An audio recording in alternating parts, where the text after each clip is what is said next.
Friends, welcome to Narpavi kitchen. இன்றைக்கி bread halwa எப்படி செய்யலான்னு பார்க்கலாம்.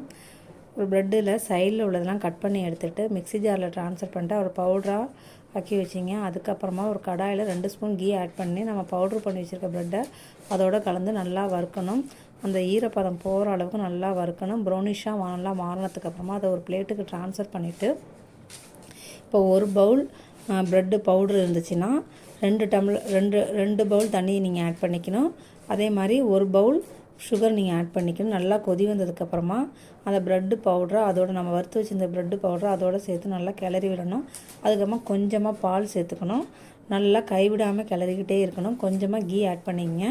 ஒரு அல்வா பதத்துக்கு திரண்டு வரும். ஏலக்காய் கொஞ்சம் ஆட் பண்ணிக்கங்க. இந்த மாதிரி திரண்டு வந்தோன்னா நீங்கள் ஒரு பிளேட்டில் ட்ரான்ஸ்ஃபர் பண்ணிங்க. நெய்யில் பாதாமி, முந்திரி, காஞ்ச திராட்சை இது எல்லாத்தையும் வறுத்து அந்த பிரெட் அல்வா மேலே அப்படியே ஊற்றி விட்டுருங்க. அப்புறமா கொஞ்சமாக அந்த பாதாம் தூளை அதில் ஸ்ப்ரெட் பண்ணிடுங்க.